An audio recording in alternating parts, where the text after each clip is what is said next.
Kepulauan Riau, tepatnya di GPIB Betel Tanjung Pinang. Ya, puji Tuhan, kita langsung saja.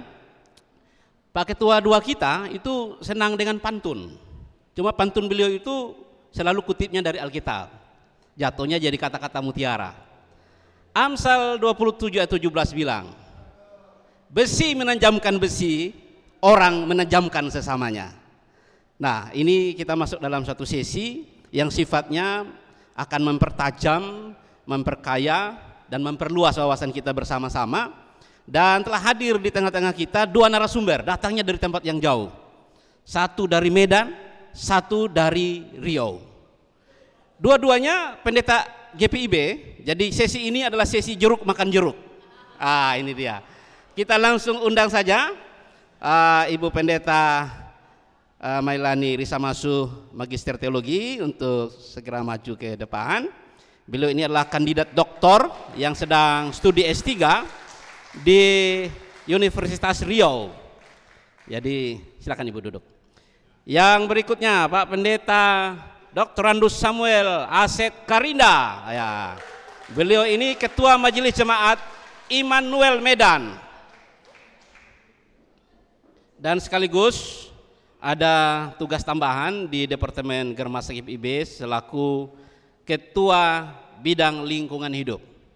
Jadi kita kedatangan dua tamu yang saya pikir akan memperkaya kita bersama-sama terkait dengan isu atau tema yang tertera di depan, spiritualitas ekologi menuju gereja ramah lingkungan. Jadi ada dua poin di situ yang mungkin perlu diperjelas oleh dua narasumber kita. Apa itu spiritualitas ekologi dan apa tepatnya gereja ramah lingkungan itu. Walaupun ini dua isu yang tidak asing lagi, selalu kita dengar. Dan kemarin di gereja waktu kita kunjungan ke keuskupan, kita juga sudah diperkaya oleh para romo, para pastor yang sudah menjelaskan apa itu spiritualitas ekologi dari sudut pandang teman-teman kita Katolik. Nah, sekarang kita ingin dengar dari GPIB sendiri. Apa sebenarnya persisnya yang mau kita capai bersama dalam perjalanan Germasa ke depan. Jadi mempersingkat waktu, kita langsung saja mempersilakan dua narasumber kita. Bapak Ibu Saudara-saudari, ini waktu kita ini kurang lebih 1,5 jam.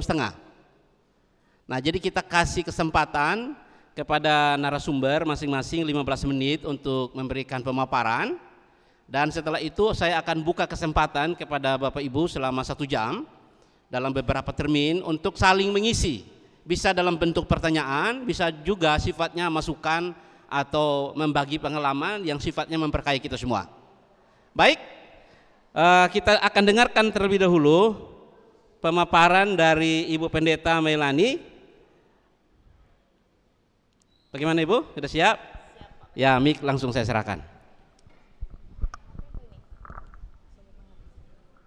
Saya di situ aja ya? Baik. Di situ aja ya? Oh, saya pikir kita mau ke belakang. Salam, selamat siang. Nama saya Melani Risamasu, panggilan singkatnya Mei saja. Bapak Ibu, salam kenal bagi Bapak Ibu Pendeta, salam hormat, salam jumpa Bapak Ibu juga peserta. Saya mengucapkan terima kasih kepada Majelis Sinode dan juga Departemen Germasa yang mempercayakan kembali untuk mengundang saya untuk menyampaikan beberapa hal. Baik, saya tadi sudah meminta izin kepada Pak Ketua Ketua Departemen Germasa. Beliau sudah berangkat ya menuju tempat berikutnya. Izinkan saya untuk kemudian tidak lagi bicara hal-hal yang sifatnya konseptual karena kita sudah melewati itu selama 2 tahun. Oh, ada Pak Ketua 2 Majelis Sinode. Jadi izin ya Pak bahwa saya juga akan memberikan catatan-catatan kritis untuk kemudian akan kita rumuskan bersama model yang paling tepat yang akan diimplementasikan pada jemaat ibu bapak masing-masing. Itu prinsipnya. Namun sebelum ke arah sana, saya akan menyampaikan dulu, insya Allah nggak lama, 5-10 menit, lalu setelah itu ke Pak Pendeta Sem Karinda. Terima kasih. Judulnya sengaja saya beri nama merajut Eko GPIB karena berdasarkan observasi dan percakapan saya dengan beberapa teman, banyak yang nggak tahu meskipun memasang pin ini di dada kiri kanan kita. Eko GPIB itu apa ya? Pokoknya GPIB ekologis lingkungan begitu. Namun ketika ditanya apa yang Bapak atau Ibu pahami tentang Eko GPIB, maka sebagian dari yang saya tanya menyatakan tidak tahu. Jawabannya salah satu orang, tunggu sajalah, pokoknya kalau disuruh majelis sinode bikin apa begitu. Nah, ini menjadi semacam indikasi atau indikator yang perlu dipertimbangkan serius oleh kita untuk merajut kembali Eko GPIB dengan berbagai konsep yang lahir selama 2 tahun ini sangat banyak Bapak Ibu, dan izinkan saya untuk juga meminta sedikit kemerdekaan untuk menyampaikan catatan terkait itu. Masih merdeka kan kita ya? Merdeka gitu. Jadi boleh next slide tentang Eko GPIB. Saya pikir ini perlu kita sepakat dalam pemahaman yang sama.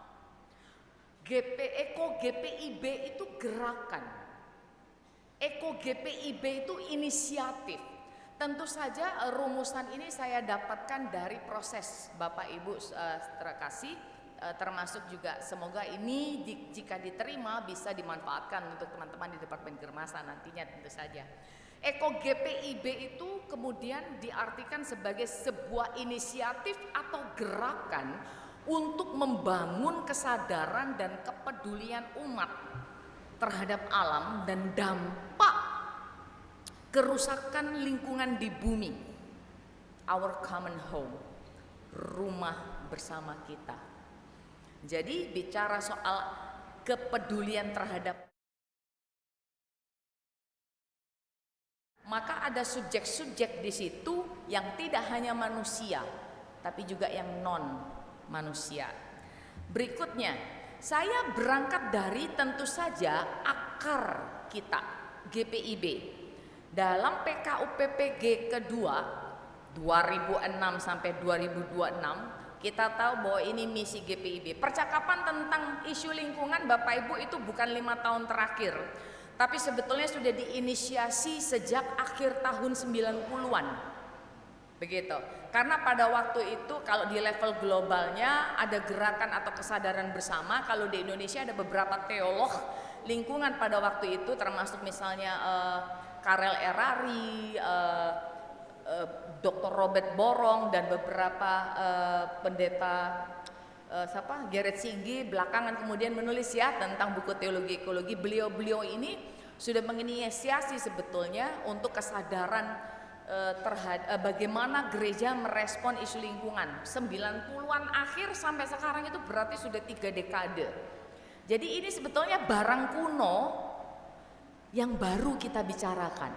Kita berangkat dari misi dan visi GPIB, maka saya akan ajak kita untuk fokus ke visinya. GPIB menjadi gereja yang mewujudkan damai sejahtera bagi seluruh ciptaan. Ini prinsip yang ternyata sudah bunyi sejak 20 tahun yang lalu dan dirumuskan menjadi visi PKUPPG kita. Gitu. Dan semoga untuk PKUPPG ke depan yang akan dirumuskan gitu ya oleh Panther juga masih akan mencakup subjek-subjek yang tidak hanya untuk kepentingan manusia. Nah, Bapak Ibu berangkat dari persoalan bahwa banyak tidak paham itu GPIB apa, saya paparkan sedikit dulu. Dari PKUPPG itu maka Majelis Sinode bersama dengan departemen gitu ya, dengan unit-unit misioner khususnya pada waktu itu mulai dari Departemen Teologi di kajian teologi mulai dari Februari 2023 Yogyakarta. Rasanya saya nggak salah betul Pak ya, kita ngomongin di situ dipaparkan. Waktu itu diminta untuk memaparkan tentang kajian teologi tentang lingkungan. Di Yogyakarta itulah lahir spirit bayi ya, masih bayi, belum dikasih makan, masih Eko GPIB begitu. The idea, gagasannya Eko GPIB. Lalu kemudian di Kenangan bulan Mei 2023 disitulah kemudian Eko Church dipresentasikan oleh Pendeta Jimmy Sormin. Gitu. Nanti akan saya paparkan apa kaitannya ini. Di Konverdal Germasa, disitulah mulai muncul slogan gereja ramah lingkungan, Agustus 2023. HUT 75 tahun GPIB di Padang, di situ muncul lagi slogan gereja saudara alam. Konsultasi ekologi Pekanbaru Juni, di situ muncul lagi baru gereja hijau komunitas biru. Di bulan Germasa GPIB di Banjarmasin ini kita memusat pada gagasan spiritual tentang ekologi, sehingga spiritualitas ekologi dipercakapkan di Banjarmasin ini. Dia juga sebetulnya mengakar dari konsep yang sudah dibicarakan sejak di Jogja, karena kita di situ bicara tentang eco spirituality, begitu. Nah, dari situ Ibu Bapak silakan, nanti akan saya share ini kepada Ibu Bapak, diizinkan oleh Majelis Sinode dan Departemen Germasa, jika mengizinkan, supaya ini juga menjadi bahan Ibu Bapak untuk sosialisasi di lingkup jemaat, begitu. Tentang Eko GPIB, saya merumuskannya dari perjalanan bersama-sama dengan para sahabat di Departemen Germasa dan juga bacaan saya terhadap dokumen GPIB, khususnya pemahaman iman GPIB, dokumen hasil persidangan PS 21. Ada 6 catatan penting tentang apa itu Eko GPIB. Pertama, kesadaran bahwa menjaga keutuhan ciptaan merupakan panggilan ilahi yang mencerminkan karya keselamatan Allah bagi seluruh ciptaan. Dan dokumen kita berkata, GPIB dipanggil untuk menyatakan karya keselamatan Allah Tritunggal dalam berbagai konteks kehidupan, termasuk dalam bersahabat dengan alam dan lingkungan. Kedua, di situ, nah ini saya mau dialogkan frame ini dengan Laudato Si. Kemarin kita sudah belajar dari Romo.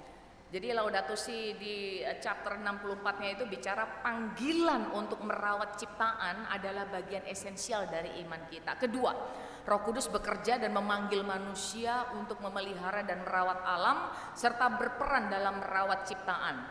Ketiga, pentingnya membangun komunitas yang harmonis. Ini sudah mulai ke sifatnya strategik. Membangun komunitas yang harmonis antara manusia dan alam dalam keyakinan iman bahwa gereja dipanggil untuk melindungi dan mempertahankan keutuhan ciptaan di tengah budaya serakah yang melahirkan kemiskinan, ketidakadilan, dan kerusakan lingkungan.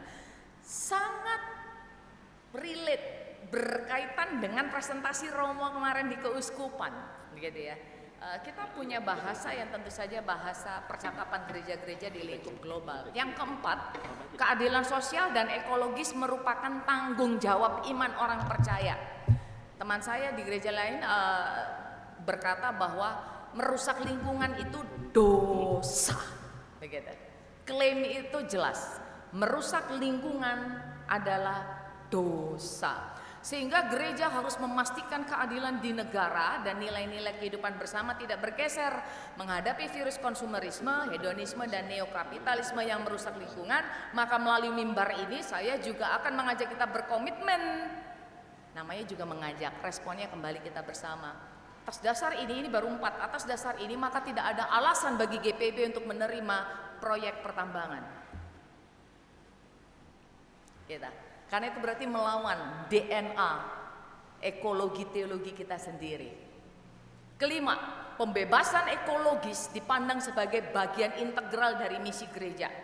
Gereja menjadi pelopor transformasi di masyarakat Indonesia dengan memperkenalkan misi ekologis untuk melestarikan lingkungan alam semesta sebagai tanggung jawab moral umat manusia. Yang keenam, keselamatan Allah itu bersifat holistik dan inklusif, mencakup seluruh ciptaan. Firman Allah yang menyelamatkan itu terbuka bagi semua ciptaannya, termasuk lingkungan alam semesta dengan sistem nilainya, dan menampakkan saling ketergantungan antar ciptaannya. 6 poin ini semoga akan menolong kita untuk memberi basis bagi apa itu Eko GPIB.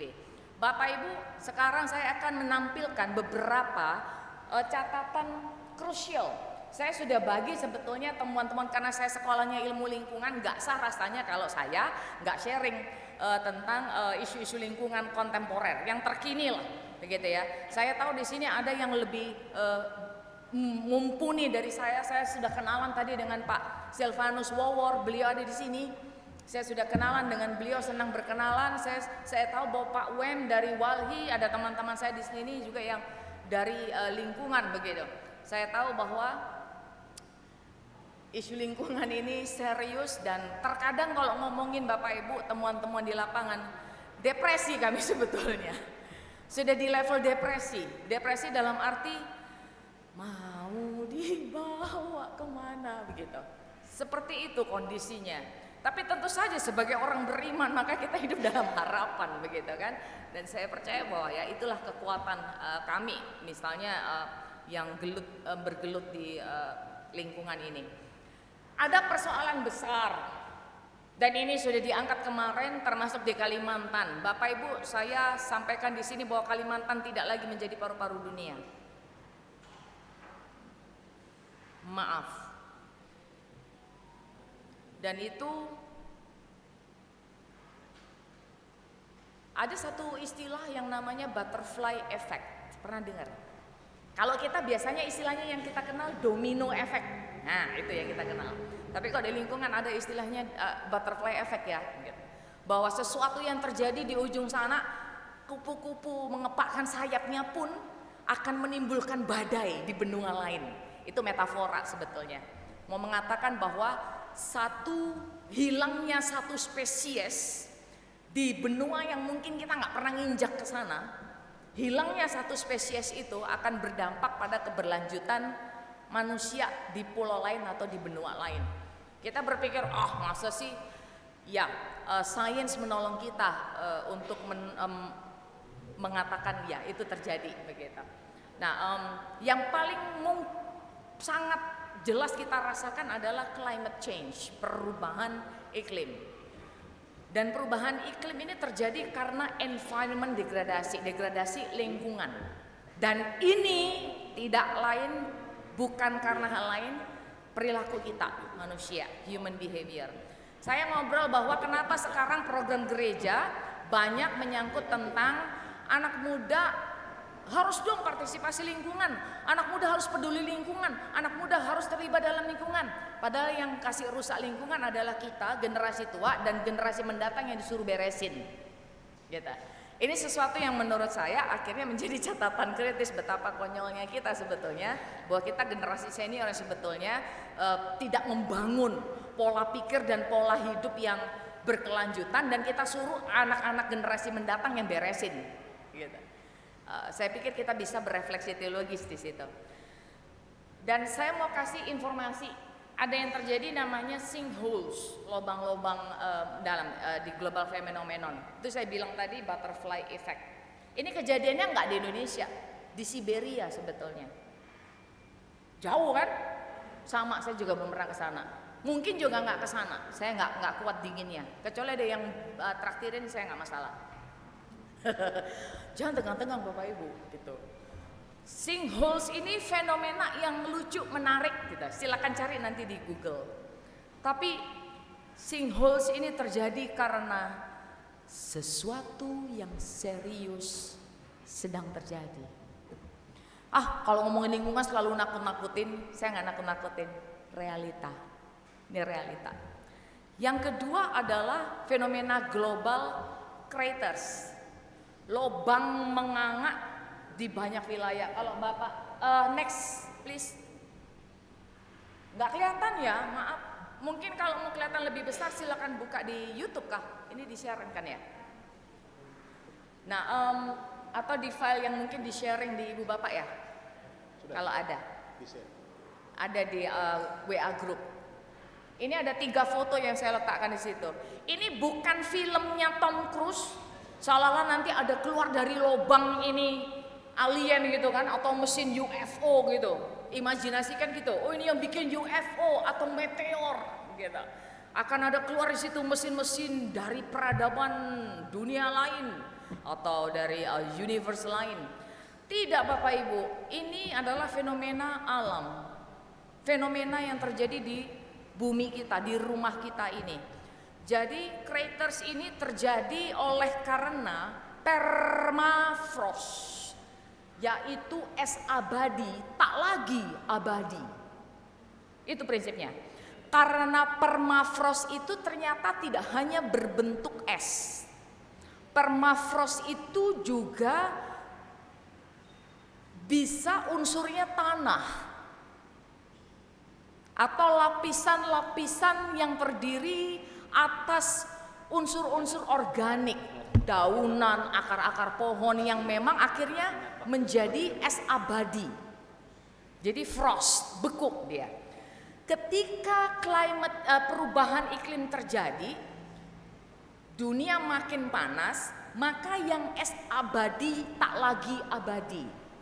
Problemnya apa? Banyak. Silakan kalau Bapak Ibu mau cari info yang serius, dari yang serius sampai yang nggak serius ada di situ. Apa dampaknya?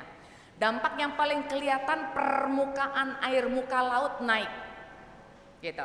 Karena craters ini juga ada di wilayah utara, di Alaska, di Norwegia dan lain sebagainya, banyak terjadi di sana. Baru satu tempat. Ada problem yang nanti saya sampaikan.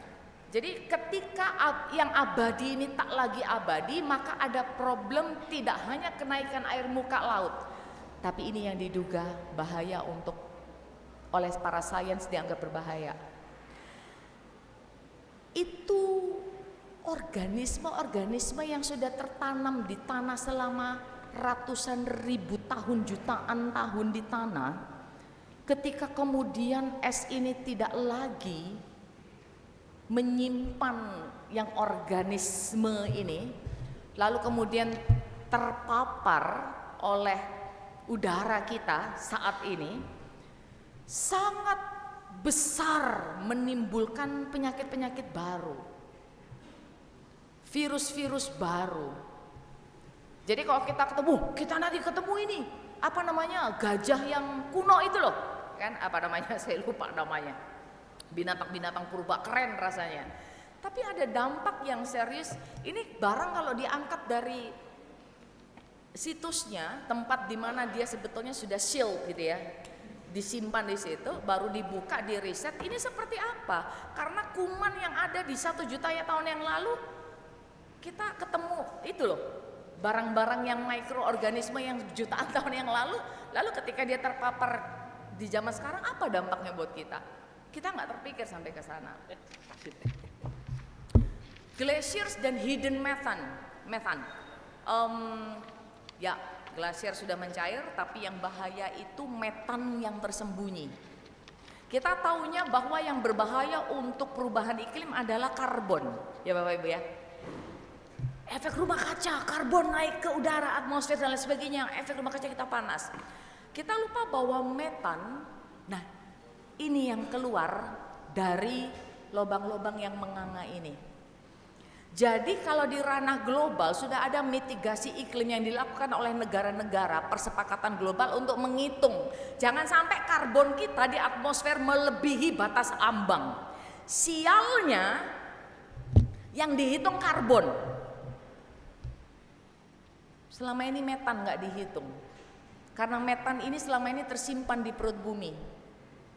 Begitu perubahan iklim terjadi, panas bumi, terjadi lubang-lubang menganga termasuk craters ini, yang keluar ternyata metan yang harusnya tidak boleh keluar dari perut bumi.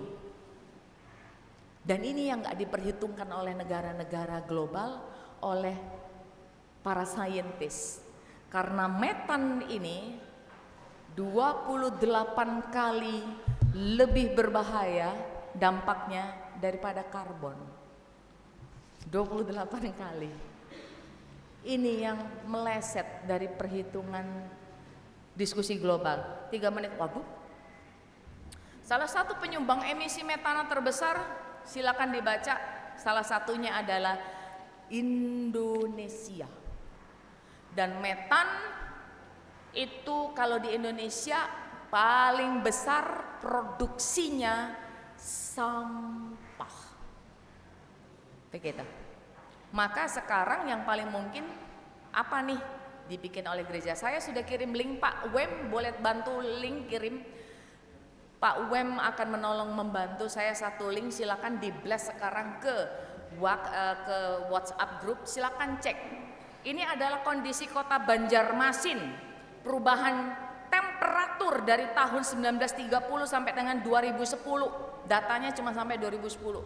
Bapak Ibu lihat perubahannya dari biru ke merah. Sekarang silakan cari tempat Ibu Bapak tinggal sekarang apa kabarnya. Bisa diklik link yang dikirimkan di grup peserta. Mungkin tidak semua kota tersedia di situ. Bapak tinggal klik di situ, masukkan nama kota Ibu Bapak. Itulah kondisi perubahan temperatur di kota kita masing-masing. Ini terjadi di Banjarmasin.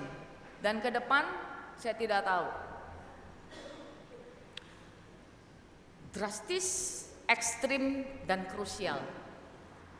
110 juta penduduk di wilayah pesisir ditantang dengan kenaikan muka air laut. Dan dari 110 juta penduduk di pesisir, saya yakin ada warga gereja di situ, warga Ibu Bapak di situ. Dan kalau pesisir nggak hanya pesisir laut, tapi juga pesisir sungai.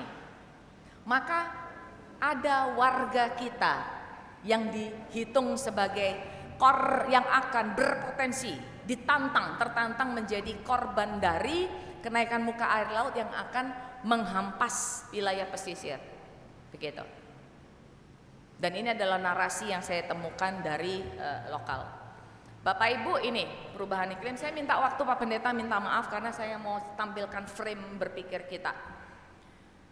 Perubahan iklim akan berpengaruh pada pola cuaca dan akan mempengaruhi musim, akan mempengaruhi pertumbuhan flora fauna, akan mempengaruhi keanekaragaman hayati, akan mempengaruhi sumber pangan kita, dan akan mempengaruhi keberlanjutan kehidupan kita.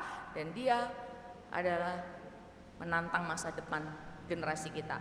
Ini persoalannya yang kita bikin, tapi masa depan yang akan menanggungnya. Apa yang bisa kita lakukan? Maaf saya belum edit bagian ini. Tapi saya lanjut ke frame yang berikutnya, please. Yang ini dihapus saja, saya belum ganti. Ini dia. Mau memetakan apa kaitan antara eko GPIB dan spiritualitas ekologi GPIB. Tujuan akhirnya tidak lain tidak bukan adalah membangun perilaku, perubahan perilaku.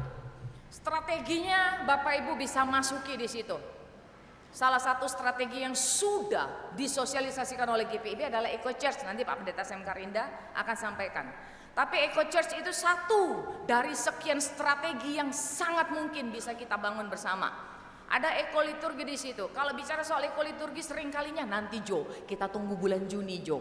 Karena bulan Perkes terus disambung dengan bulan lingkungan hidup. Ekoliturgi itu tidak hanya dibuat pada peristiwa-peristiwa hari-hari lingkungan hidup Bapak Ibu. Setiap minggu Ibu Bapak bisa memasukkannya unsur ekoliturgi. Karena unsur ekoliturgi itu terkadang malah nggak banyak kata, tapi banyak mendengar gitu. Ada strategi lain, ambassador. Ini yang saya promosikan, usulkan kepada Majelis Sinode bahwa jikalau boleh di tahun depan kita akan punya duta-duta ekologis, karena kita sudah kerjasama atau bangun jejaring dengan banyak teman dari Eko Bineka, dari lingkup yang lain, dari GCBS-nya ST Jakarta, juga dari kampus-kampus yang lain kita bisa kerjasama. Dan ambasador ini yang perlu dibentuk dengan sengaja menurut saya sampai di level lingkup jemaat. Dan kalau bisa umurnya 30 tahun ke bawah. Gitu. Supaya mereka akan meneruskan fungsi keberlanjutannya. Di level kebijakan Bapak Ibu, ya GPIB sudah merancang bangun sehingga akan kita punya akta lingkungan hidup. Tapi nggak bisa itu selesai di situ. Maka akan dikembangkan akta lingkungan hidup itu pada praktek-praktek berkelanjutan. Ada contoh-contoh real yang dipraktekannya sesuai dengan konteks lokal. maka tidak bisa dilakukan penyeragaman. Misalnya jemaat di wilayah Kalimantan tidak bisa, menurut saya kemudian tidak bisa serta-merta mengadopsi program lingkungan dari Majelis Sinode yang sama dengan jemaat di wilayah Sumatera Selatan misalnya. Masalahnya beda. Maka promosi yang kedua, rekomendasi adalah kita punya satgas, dan saya dengar itu akan dibentuk, yang akan menjadi pusat informasi atau konsultasi. Nih, konteks jemaat A begini, apa yang cocok di wilayah kami? Dan ambasador ini juga kita harapkan dibentuk mulai dari pravikariat, dari vikaris-vikaris, sehingga ketika vikaris, pendeta-pendeta muda masuk ke pos-pos Pelkes, mereka punya kemampuan untuk menganalisis persoalan seperti apa yang muncul di lapangan. Bicara soal isu lingkungan akan selalu beririsan dengan masalah ekonomi, sosial, budaya, dan politik. Maka kita sebagai gereja bisa menyiapkan pendeta-pendeta muda kita di pos-pos Pelkes dengan perangkat-perangkat yang kaya, tidak hanya dokumen teologis tapi yang juga strategik dan praktikal, untuk mereka siap mengatasi misalnya ada masalah perebutan tanah, masalah air, dan lain sebagainya, begitu. Dan oleh karenanya dengan strategi-strategi yang ditampilkan ini, kita kemudian disebut sebagai Gereja Ramah Lingkungan, Gereja Saudara Alam, Gereja Hijau, Komunitas Biru. Ada yang sifatnya konseptual, strategik, kemudian kita masuk kepada visi. Dan itu semua hanya terjadi ketika sebagai gereja Tuhan kita kembali ke spiritualitas ekologis yang akan dibangun secara strategik itu melalui strategi-strategi itu lagi. Jadi ini kelindan. Ngomongin Eko GPIB nggak mungkin kalau nggak ada spiritualitasnya. Tapi spiritualitas pun akan dibangun dari kebiasaan-kebiasaan yang terus-menerus dikerjakan. Doakan kami semuanya bahwa kami bisa merumuskan strategi-strategi ini dalam bentuk mungkin panduan-panduan, dalam bentuk modul, sehingga jemaat ibu bapak ke depan bisa menentukan jemaat kita nih cocoknya nih bikin proyeknya nih yang kayak begini nih. Nah, ke arah sana doakan saja. Doakannya sih semoganya saya selesai sekolah dulu lebih cepat, karena itu duluan yang penting gitu loh. Semua mau dipikirin nggak nyampe. Nah, dengan demikian akan ada tools yang menolong jemaat kita masing-masing untuk apa yang paling tepat bagi jemaat kita, dan itu akan menyangkut soal kerja lintas iman, soskem, dan lain sebagainya. Ke arah sana idealnya. Dengan demikian Ibu Bapak, presentasi saya selesai. Terima kasih, Tuhan Yesus berkati. Baik. Langsung. Ya. Baik, cek. Terima kasih Ibu Pendeta Melani. Beliau sudah memaparkan kepada kita beberapa hal penting. Pertama, peta pergerakan Eko GPIB ya. Kemudian sedikit tadi landasan filosofis dan teologis yang mendorong kita untuk berlaku ramah lingkungan, serta beliau memberikan sedikit gambaran umum tentang kondisi lingkungan dan dampak-dampak berkelanjutannya kepada kita semua. Lalu diakhiri dengan skema tindakan ke depan bagaimana. Selanjutnya kita akan dengarkan, kita diperkaya oleh Ketua Lingkungan Hidup Departemen Germasa GPIB, Pak Pendeta Samuel. Silakan ke mimbar. Beliau akan lebih menyorot hal teknis barangkali, panduan terkait dengan gereja ramah lingkungan itu, melengkapi apa yang sudah disampaikan oleh Ibu Pendeta Melani. Silakan Pak Pendeta.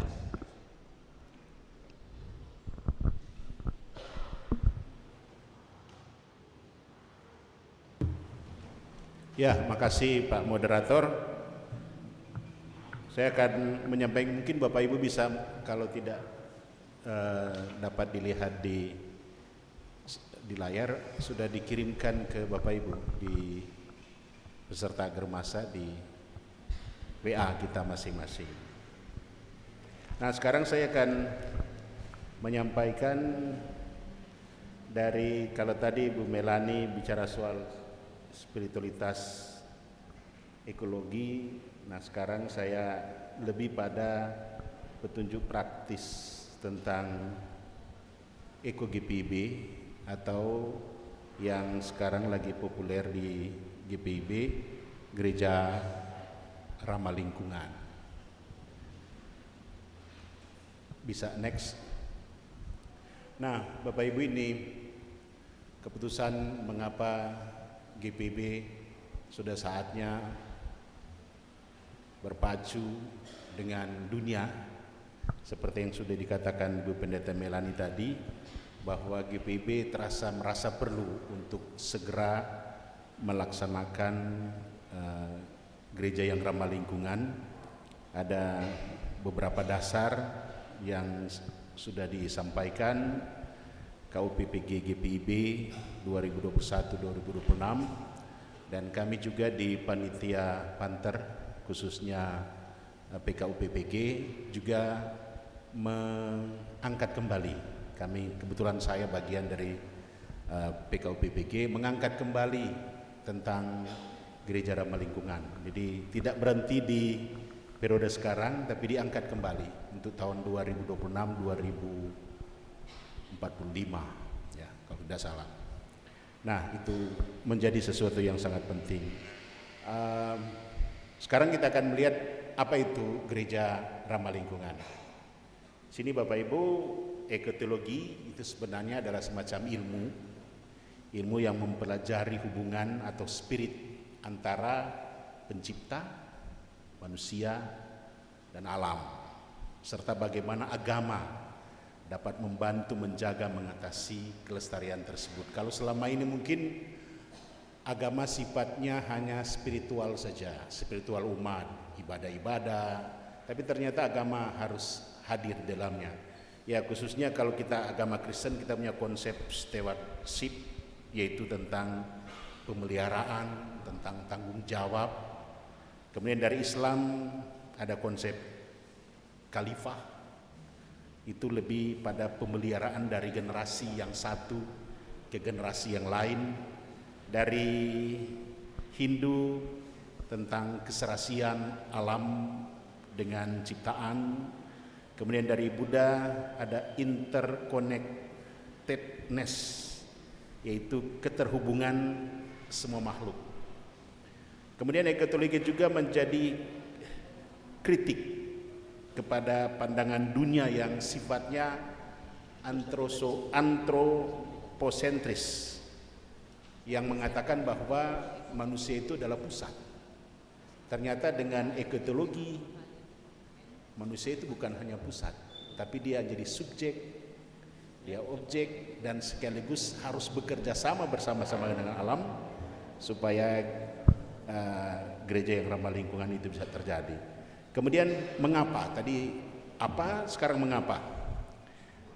Bapak Ibu, Tuhan telah memandatkan kepada kita untuk menjaga, merawat lingkungan. Itu kita bisa baca di Kejadian 2 ayat 15. Ya, tetapi ternyata di Kejadian 1 ayat 28 banyak salah menafsirkan Kejadian 1 ayat 28 sebagai dasar untuk menghancurkan ekologi itu sendiri. Ya, kalau kita lihat di Kejadian 1 ayat 28, padahal kalau kita lihat tadi besi, menajamkan besi dan seterusnya sudah dikatakan oleh moderator tadi. Mazmur berapa tadi itu? 24 Amsal ya. Di Mazmur 24 ayat 1 dikatakan gereja harus terus-menerus berkomitmen untuk menyatakan kasih Allah melalui kepedulian terhadap pelestarian alam. Ini dari sisi teologis ya. Ketika kita merawat alam, maka alam akan memberikan kehidupan kepada manusia. Amsal 27 ayat yang ke-18. Itu tentang mengapa. Kemudian masih juga tentang mengapa, Bapak Ibu, kita sendiri tahu akibat atau dampak dari perubahan iklim itu di wilayah Pasifik, Samudra Hindia termasuk Indonesia, terjadi peningkatan kenaikan permukaan laut dari 0,1 sampai 0,9 meter pada saat ini. Ketersediaan air dengan kekeringan ekstrim, perubahan dalam distribusi produksi pangan, efek negatif pada kesehatan manusia, bahkan dalam sebuah penelitian yang sudah dilakukan, kerugian ekonomi 2-9%, khususnya negara-negara miskin, dampak dari perubahan lingkungan itu sendiri. Jadi sangat mengerikan, sehingga dengan melihat seperti ini, hal yang berikut ya, 4, gereja harus berteologi untuk Eko GPIB itu sendiri. Jadi tidak dapat kita anggap sepele tentang bahasan ini. Dia harus dapat dilakukan terus-menerus, perlu ada diskursus penting bagi gereja termasuk di dalamnya GPIB, dan GPIB harus memberi dampak yang positif khususnya bagi terciptanya teologi lingkungan atau yang sering kita kenal ekoteologi. Nah, Bapak Ibu, akhirnya GPIB menghasilkan sebuah komitmen bersama, yaitu gereja ramah lingkungan dan alam. Nah, mari kita lihat di slide berikutnya. Ada beberapa manfaat. Manfaat mengapa perlu Eko GPIB, Eko Church itu sendiri. Bapak, ada konservasi sumber daya alam, mitigasi perubahan iklim makin meningkat seperti yang sudah dikatakan Ibu Pendeta Melani tadi. Kualitas kesehatan dan kesejahteraan umat manusia juga makin menurun dibandingkan dengan masa dahulu. Contoh misalnya tadi perubahan iklim. Pada tahun tadi saya coba cek di kota saya di Medan. Mengerikan setelah saya melihat. Pada tahun 10 atau 20 tahun yang lalu masih hijau. Sekarang sudah merah marun. Dan ini sangat mencoba Bapak Ibu melihat yang sudah dikirimkan kepada Bapak Ibu. Kemudian manfaat dari Eko Church itu sendiri, keanekaragaman hayati dengan melindungi ekosistem, ada keseimbangan alam. Artinya mengatakan bahwa betapa pentingnya lingkungan ini harus dijaga, dan juga menjaga warisan spiritual dan budaya dalam komunitas masyarakat. Kemarin kalau kita lihat Romo Ruben menyampaikan kepada kita tentang situs-situs budaya yang dimiliki oleh masyarakat Dayak di Pegunungan Meratus kan hilang. Contoh misalnya sumber air, dia berani membayar segepok uang, dan lurah atau lurah dia berani menjual situs itu demi keuntungan pribadi. Padahal itu adalah situs budaya dari masyarakat setempat, yaitu sumber air.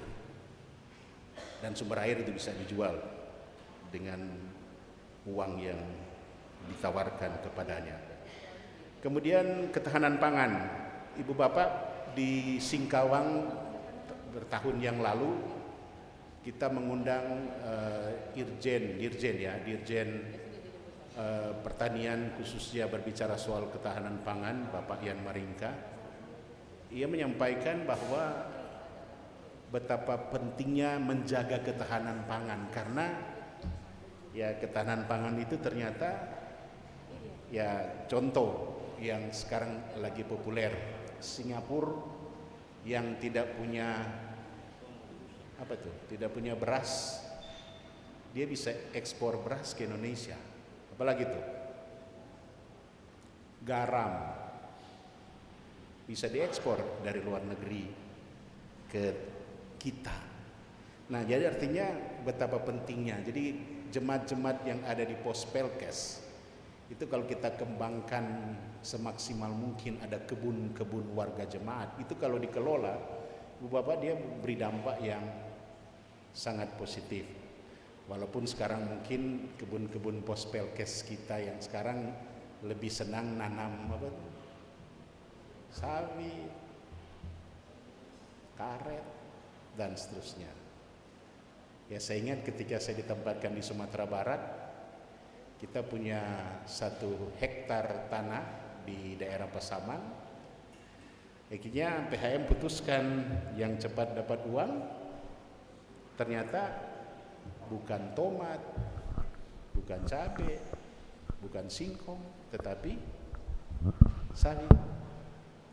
Dan benar, ketika itu sudah panen, uang yang didapatkan dari kebun sawit itu cukup signifikan untuk membantu jemaat itu sendiri. Bahkan gaji pendeta sudah bisa di situ. Nah, Bapak Ibu, sekarang kita akan lihat, karena saya sudah ditawarkan untuk mengakhiri, saya minta 10 menit lagi, pentingnya Eko GPIB. Mungkin bisa next lagi terus lagi. Nah, ini 4R. 4R yang menjadi hal yang mungkin sudah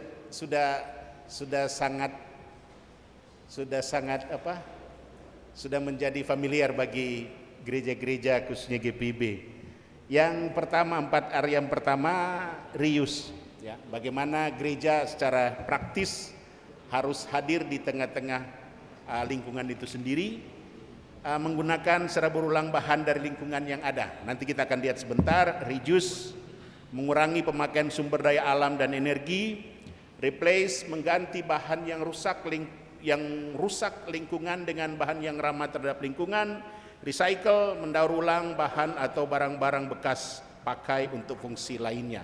Nah, di Pekanbaru tahun yang lalu, plastik contohnya ditaruh di dalam laut, 6 bulan kemudian ketika diambil lagi enggak berubah, tetap sama. Bahkan dari sebuah penelitian ternyata bahan plastik itu dia baru terurai dari angka 10 tahun sampai 1000 tahun.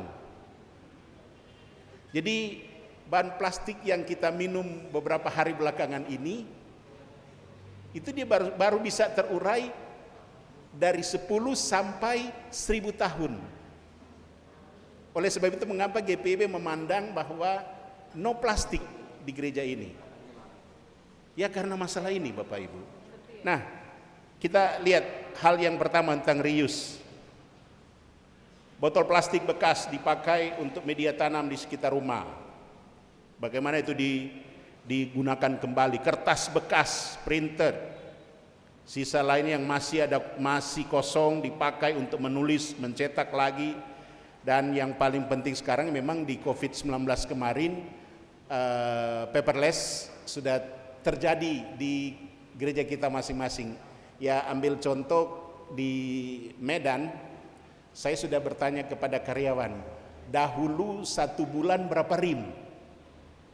Dan dia menyampaikan 1 bulan 40 rim bisa habis. Saya tanya, sekarang sudah berapa rim? 2 rim dalam 1 bulan masih ada sisa. Jadi Bapak Ibu bisa bayangkan dari 40 rim menjadi 2 rim.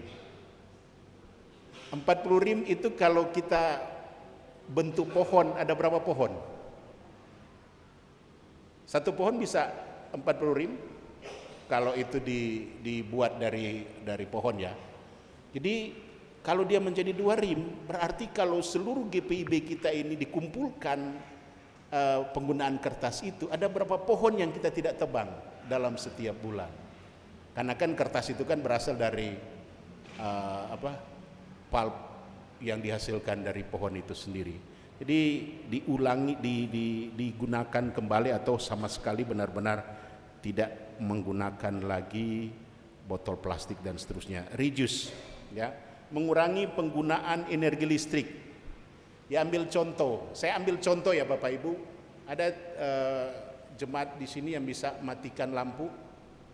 Apakah dengan lampu dipasang ini mengurangi enggak pencahayaan dari luar? Bisa panitia atau mungkin dari gereja ini dimatikan lampu, khususnya yang di bagian depan ini ada lampu-lampu hias ini. Bisa kita coba. Jadi di siang hari ini pencahayaan dari luar itu masih bagus. Kenapa kita harus masih pakai lampu pada siang hari? Saya rasa kalau ini dimatikan, Bapak Ibu tidak akan keberatan karena masih ada pencahayaan dari luar. Coba. Mungkin lampu dari belakang, nah ini sudah dimatiin. Terus matiin lagi. Mari matiin lagi. Apakah mengganggu Bapak Ibu enggak? Terus matiin lagi. Bisa matiin lagi yang lampu yang di sebelah kanan saya ini. Terus matiin lagi yang sayap sebelah kanan saya. Nah, saya mau tanya sama Bapak Ibu, terganggu enggak kita? Enggak kan? Ya kalau enggak terganggu jangan pasang lagi. Ya, karena kita mencoba contoh aja gitu. Artinya begitu, artinya kalau kita di gereja kita kalau siang hari ibadah jam 9.30 atau jam 10, enggak usah pakai lampu lah. Kamera yang terganggu Pak Pendeta. Ya. Kamera terganggu. Kamera yang terganggu. Terganggu kameranya? Ya berarti kameranya harus dibeli baru supaya supaya apa? Pencahayaan dari kamera itu bagus. Kemudian yang berikut replace, ya, menggunakan kantong tas belanja. Kemarin kita sudah ada tas yang kita pakai itu salah satu bentuk juga, walaupun itu juga dari plastik. Ternyata yang kantong-kantong yang dibagikan kepada Bapak Ibu kalau diurai itu puluhan tahun baru bisa terurai. Jadi tolong pakai terus menerus kantong itu. Jangan cuma pakai sekarang terus besok kita buang ke sampah. Nah, ada recycle, memilah sampah organik, non organik, dan mengirimkan sampah plastik, kertas, dan lain sebagainya. Kemudian kita melihat gereja yang 3 bintang. Nah, ini menjadi acuan bagi gereja kita masing-masing ya. Gereja yang 3 bintang itu seperti apa? Bapak Ibu lihat kan kemarin kita memberikan plakat yang di situ ada 5 bintang tak? Nah itu 5 bintang itu gereja yang benar-benar sudah ramah lingkungan. Nah kita lihat gereja yang 3 bintang itu seperti apa. Nah seperti ini gereja 3 bintang. Kita di gereja itu harus punya tempat pembuangan dan pemilahan sampah. Kalau gereja kita sudah punya ini ya ini sudah cenderung 3 bintang. Kawasan zero plastik, benar-benar zero. Tidak lagi menggunakan kemasan plastik itu di gereja kita masing-masing. Kalau kita mulai dari sekarang, jangan mulai nanti tahun depan, mulai dari sekarang. Kemudian pencahayaan alami seperti ini. Pada siang hari kalau gereja itu bisa menggunakan cahaya dari luar, kenapa kita harus menggunakan cahaya dari dalam gitu. Cross ventilation. Nah itu kalau di gereja-gereja besar di Jakarta yang di ruko-ruko yang memang mungkin tidak ada ya. Tapi kalau gereja-gereja seperti ini perlu ada cross ventilation, lubang resapan di biopori. Ya banyak di gereja kita itu di kiri kanan muka belakang kita sudah aspal. Padahal itu ternyata salah satu mengganggu, bukan gereja bintang 3 lagi gitu ya. Edukasi dan sikap untuk tidak merokok di sekitar gereja ini yang paling sulit, khususnya bapak-bapak. Apalagi kalau pendetanya KMJ-nya itu merokok, selesai sudah. Itu pasti langsung ditolak ketika ada PKA. Tapi kalau mau mencapai gereja bintang 3 ya harus seperti itu. Pemanfaatan teknologi untuk paperless. Jadi ini syarat gereja yang berbintang 3. Bapak Ibu bayangkan saja di gereja masing-masing. Sudah tercapai ini belum? Sudah tercapai? Mungkin 1-2 poin iya. Tapi untuk 7 poin ini rasanya belum. Nah sekarang kita melihat yang bintang 4. 7 yang di atas tadi, tambahan ruangan alternatif. Nah ruangan alternatif ini misalnya ini untuk ketika kita ibadah, ibu dan bayi yang ada ruangan khusus untuk ASI gitu ya. Ini salah satu contoh ruangan alternatif seperti itu. Kemudian ada penampungan dan pemanfaatan air hujan. Kalau mungkin di Kalimantan iya, karena banyak tong-tong di Kalimantan untuk saya ingat ketika saya di Kalimantan Barat ada banyak tong-tong besar yang dibuat karena Kalimantan itu kan banyak kalinya tetapi susah air. Iya kan? Banyak kalinya tetapi susah air. Sehingga ada penampungan dan pemanfaatan air hujan untuk apa? Untuk siram bunga atau mungkin untuk mandi dan sebagainya gitu ya. Halaman gereja untuk menanam, kampanye penghijauan. media informasi dan edukasi eko khotbah. Eko khotbah ini penting sekali Ibu Bapak. Jadi kita ingat waktu di Pekanbaru yang lalu, unsur air, unsur tanah, unsur udara, ya ada 4 unsur itu kita buat. Walaupun itu harus kerjasama dengan Departemen Teologi, karena Departemen Teologi kan memahami tidak boleh ada hiasan, tidak boleh ada bunga-bunga di ruang kudus ruang mahasuci ini. Tapi kalau kita mau eko GPIB, ya mau tak mau 4 unsur itu, tanah, air, udara, itu harus ada gitu ya. Ini bintang 4. Kalau bintang 3 saja Bapak Ibu punya gereja tidak masuk dalam kategori, apalagi bintang 4.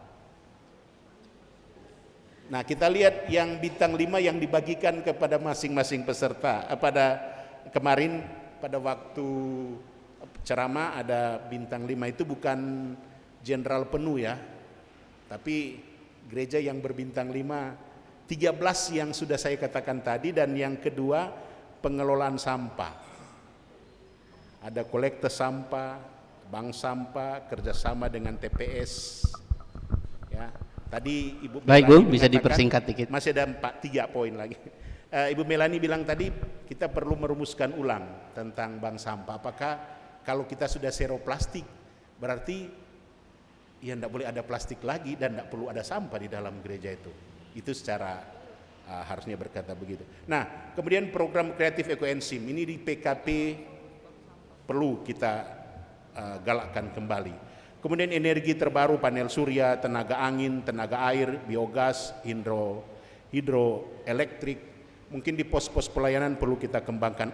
Dan yang terakhir, advokasi lingkungan hidup.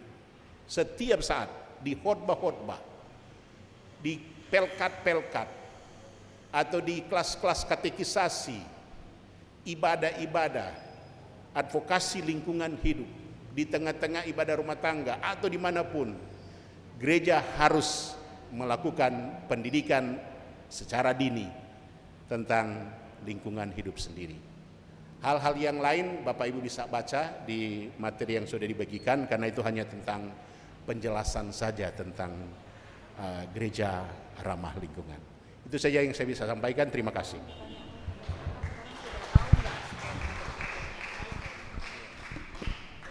Baik, terima kasih Pak Pendeta. Bapak Ibu, saudara-saudari, semua peserta bulan Germasa ini, memang kita seperti dikejar-kejar waktu. Memang kalau lihat jadwal untuk diskusi ini kita punya waktu 1,5 jam. Tapi tadi berhubung karena kita lambat memulai, karena tunggu-tunggu jam makan, kelamaan kita makan, maka kita sekarang sedang ditunggu suatu acara yang melibatkan orang luar. Jadi kita agak sulit terlambat karena tamu-tamu di acara berikutnya adalah tamu-tamu dari luar, dan kita masih butuh waktu untuk berjalan ke sana. Sekarang kita sudah mengambil waktu untuk coffee break, dan karena tadi saya bilang kita ada sesi tanya jawab, jadi saya tetap buka untuk 2 orang saja. Kita batasi untuk 2 orang saja, dan setelah itu kita akhiri pertemuan ini dan kita bergerak cepat untuk pindah tempat dari sini ke balai kota.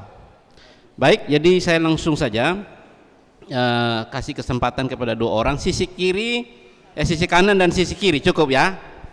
Waduh, banyak peminat ini. Ya, oke. Kita kasih Bapak.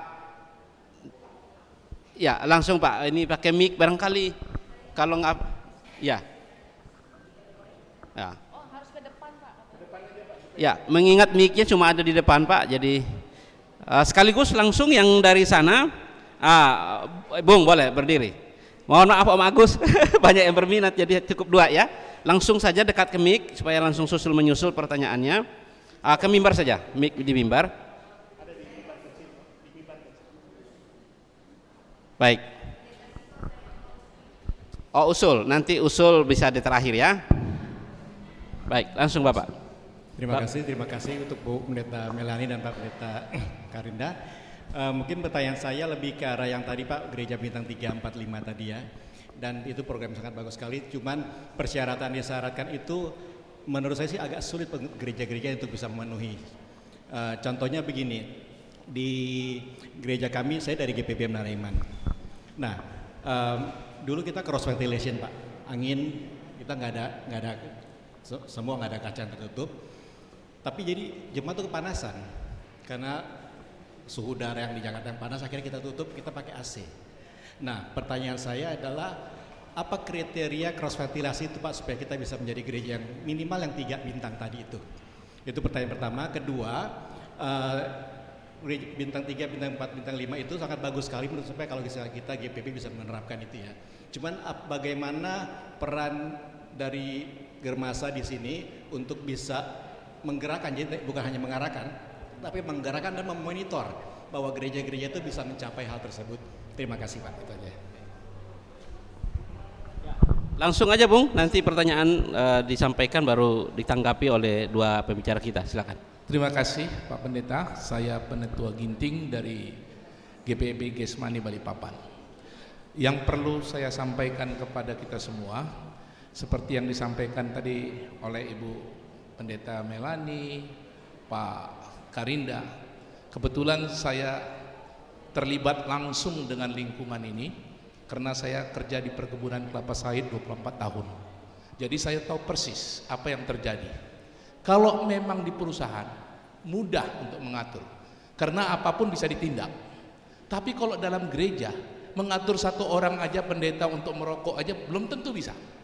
Karena ini akan mencontohkan merusak lingkungan dan ini akan mencontohkan ke anak-anak yang tidak baik. Ini kan harus kita dari diri kita sendiri. Tidak mungkin penetua yang bisa bergerak kalau pendetanya pun tidak bisa mencontohkan yang baik. Ini yang pertama.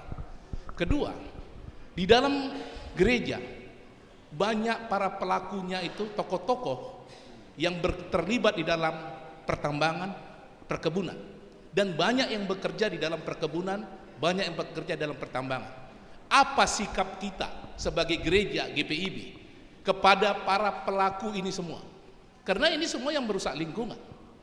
Boleh Bapak lihat di Google nama saya yang pertama membuat biogas di Balikpapan di Kalimantan Timur tahun 2010 untuk menangkap gas metan untuk menjadikan merubah listrik untuk 3 kecamatan di Kutai Kartanegara. Makanya saya tadi melihat ini, kalau untuk gereja tidak sama di perusahaan. Kalau di perusahaan yang kami buat, jangankan untuk buang sampah plastik, untuk mengubur plastik itu dibuat berita acara Pak, dan ditentukan di mana, dan dibuat tandanya kapan dikubur, itu dibuat lokasinya. Baik. Kalau kita sekarang di gereja mau kita buat pun itu 3 tong sampah, begitu dibuang digabung di luar Pak. Karena apa? Pemerintah juga belum siap. Jangankan kita memikirkan gereja, pemerintah tidak siap begitu digabung semua. Limbah B1 kita punya organik semua akan digabung. Kita bisa lakukan, tetapi begitu sampai luar sampahnya gabung semua. Nah, ini kan sebetulnya menjadi kendala bagi kita semua. Baik. Kalau bicara tentang ini bisa aja, tetapi bagaimana sikap kita yang benar, karena kita nggak bisa tindak. Baik, udah tangkap Pak. Udah tangkap ya, baik. Silakan langsung saja, mau dari Ibu Mailani dulu atau Pak Pendeta? 2 pertanyaan tadi. Ya, langsung saja Ibu Pendeta. Karena waktu ya. Baik, terima kasih. Saya mengusulkan agar, terima kasih Pak untuk masukannya. Saya mengusulkan memang Pak untuk direvisi kembali klasifikasi untuk eco church, karena sebetulnya yang cross ventilation itu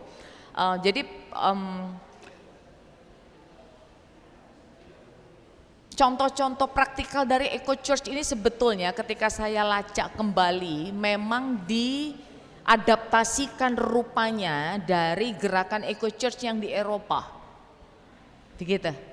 Dan ketika dia ditawarkan untuk kita adopsi, tampaknya tidak sesuai dengan kultur.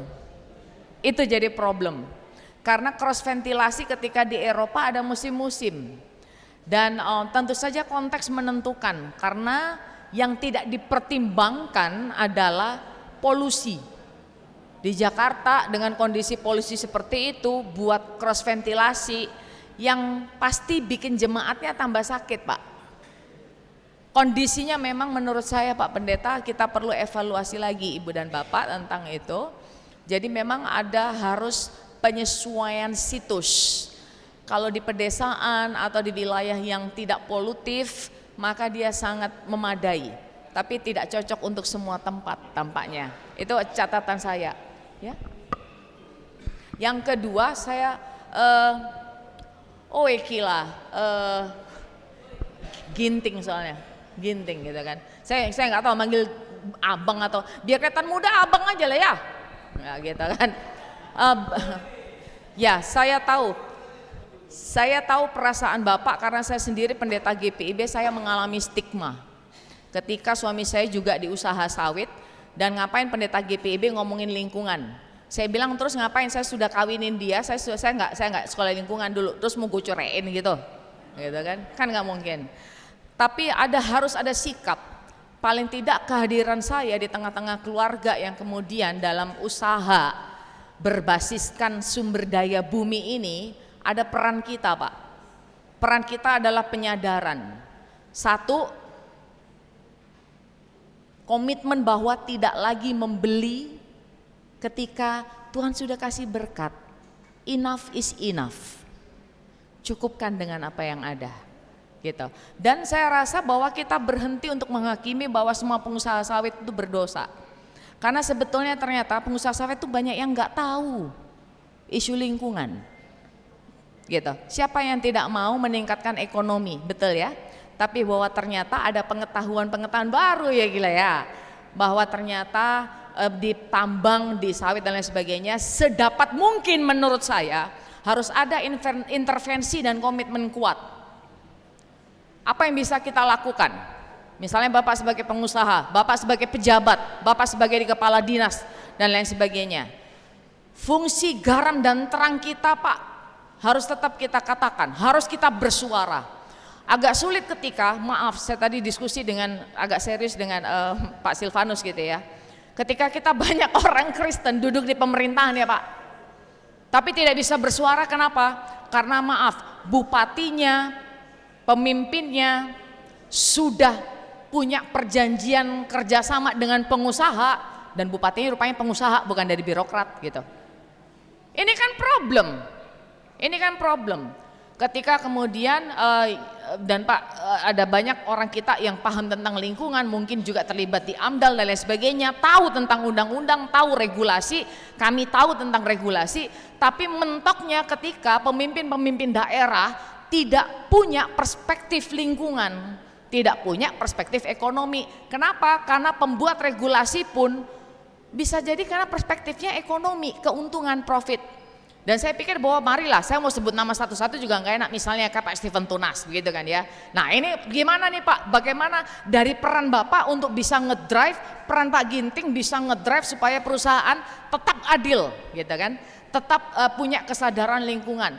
Tapi ini juga problemnya, kalau Bapak punya kuasa yang lebih tinggi, tolonglah bicara dengan yang lebih berkuasa. Supaya apa? Misalnya contoh konkret, ya CSR itu jangan dikembalikan ke masyarakat yang ngelola. Kenapa? Kalau masyarakat yang ngelola nggak jadi apa-apa. Tapi kan perusahaan kadangnya nggak mau repot ya Pak, karena begitu dulu ngurus CSR ribut masyarakatnya, nggak mau diatur, sama kayak ngatur gereja.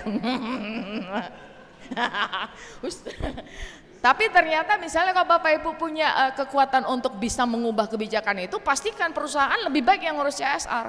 Tapi untuk kepentingan masyarakat, CSR ini kan sebetulnya untuk menolong masyarakat pengembangan, tapi sekarang sudah banyak yang nggak diurus oleh perusahaan, dilemparkan oleh masyarakat setempat. Ini menimbulkan konflik baru. Sudahlah, kalau yang seperti ini banyak problemnya Pak, tapi kita selesaikan secara kekeluargaan nanti sambil diskusi. Tapi yang bisa kita drive sebagai gereja adalah sedapat mungkin Bapak Ibu yang jadi pengusaha, Bapak Ibu yang jadi pejabat, Bapak Ibu yang mengambil posisi strategik, bahkan membuat regulasi, tolong libatkan gereja untuk boleh kita ambil ruang-ruang Pak, di mana intervensi gereja melalui kehadiran bapak-bapak pengambil keputusan kebijakan di level pemerintahan. Terima kasih. Baik, Pendeta Melani.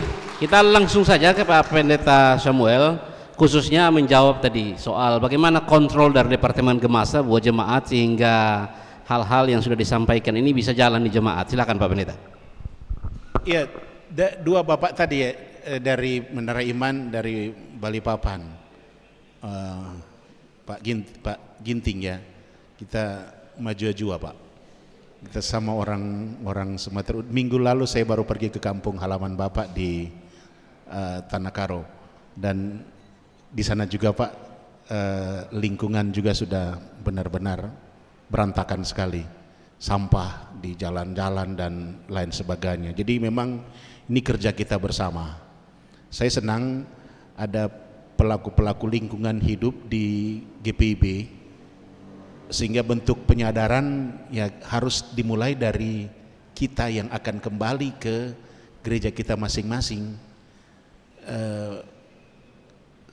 Tahun yang lalu Ibu Melani bilang dunia membutuhkan 1,5 triliun pohon,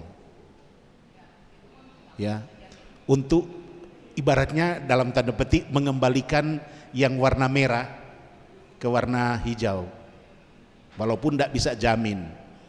Tapi kalau kita tidak bisa lakukan mulai dari sekarang, jadi ya Bapak Ibu yang akan kembali ke jemaat, tolong jadi semacam agen-agen Eco Church, Eco GPIB, Gereja Ramah Lingkungan, bahwa bukan hadir cuma sekedar datang nongkrong, datang makan ikan patin yang enak itu, tapi kita kembali untuk memberi dampak positif bagi gereja. Advokasi khotbah di khotbah itu memang sangat perlu, ya, sehingga gereja ini benar-benar gereja, walaupun kita mungkin tidak bisa keluar. Kemarin Romo Ruben sudah bilang, kalau kami coba pergi keluar sana sampai di kepala saya ditodongin senjata apa namanya gitu, udah dikasih segepok uang kepada jemaatnya, jemaat itu yang malah demo kepada pastornya. Jadi kita mungkin agak sulit, Ibu Melani bilang sulit kita nembus keluar, tapi paling tidak kan kita mulai dari kemarin, dari diri kita sendiri, dari rumah tangga kita, pendidikan tentang pentingnya lingkungan hidup dan soal penggunaan plastik. Saya kemarin di GP Sumut Aceh, saya sampaikan itu dan saya minta satu-satu, apa yang kau buat untuk gereja yang ramah lingkungan. Dia bilang, saya mulai sekarang kalau bangun lampu harus saya matikan, kemudian saya akan mengurangi penggunaan air ketika saya mandi, saya akan nyiram bunga, nanam bunga. Dan seminggu kemudian saya tanya, kalian lakukan enggak? Saya sudah Pak, saya sudah nanam bunga, saya sudah, paling tidak sudah seperti itu, advokasi yang kecil-kecil seperti itu. Jadi Bapak Ibu adalah agen-agen Germasa untuk gereja ramah lingkungan. Dan mengenai ventilasi itu Pak, cross ventilation tadi sudah disampaikan, memang untuk gereja yang kayak di gereja Bapak, saya rasa masih bisa Pak. Di Menara Iman masih bisa, karena lingkungan sekitarnya contoh seperti ini kan, pencahayaan.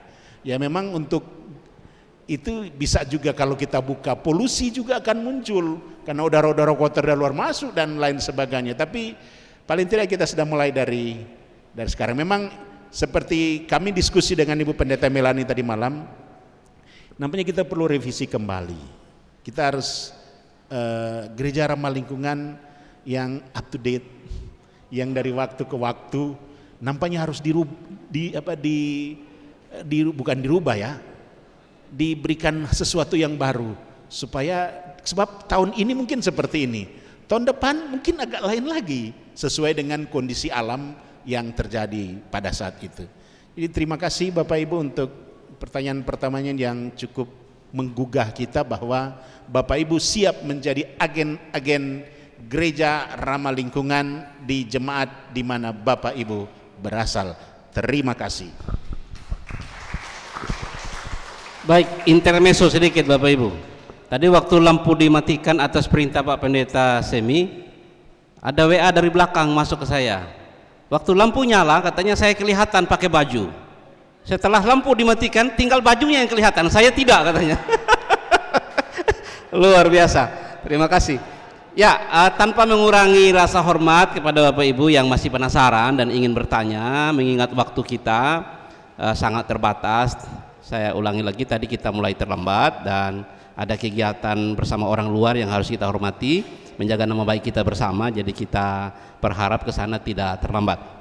Namun sebagai tambahan barangkali ada Ibu Pendeta Mercy angkat tangan dan minta supaya didengar, ada usul yang mau disampaikan kepada kita bersama-sama. Kalau mau disampaikan silakan dalam waktu singkat, Ibu Pendeta.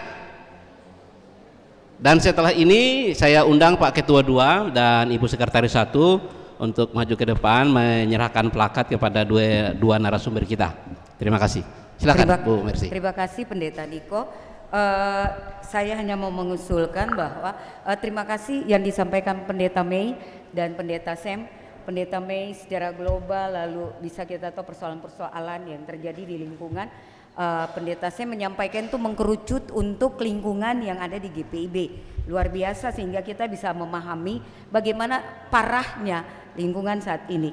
Nah, usul saya bahwa perlunya evaluasi dari apa yang sudah dikerjakan oleh Departemen Germasa itu untuk setiap kegiatan yang sudah terlaksana. Selama ini kan kita sudah mensosialisasi. Nah, sehingga perlu, apalagi Majelis Sinode sudah mengirimkan surat ke setiap mupel untuk mengangkat satgas. Kiranya itu sudah ada ya di setiap mupel surat tersebut dan sudah terbentuk satgas di lingkungan. Kayaknya belum semua, Bu. Kayaknya belum semua nih. Karena wilayah tertentu juga kayaknya belum ada. Itu maaf aja, termasuk Bekasi misalnya ya.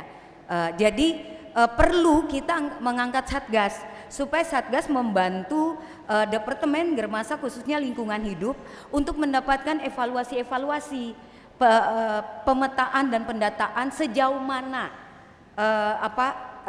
sosialisasi daripada tentang lingkungan hidup ini sudah dijalankan atau terlaksana di setiap gereja atau jemaat masing-masing lewat satgas yang ada di mupel-mupel itu.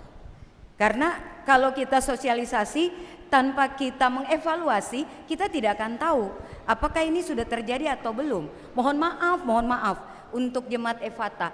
Tadi saya datang masih ada yang merokok. Masih merokok di situ. Baik. Terima kasih. Ya. Terima kasih. Ya, kita berikan tepuk tangan buat narasumber kita yang sudah menyampaikan materi.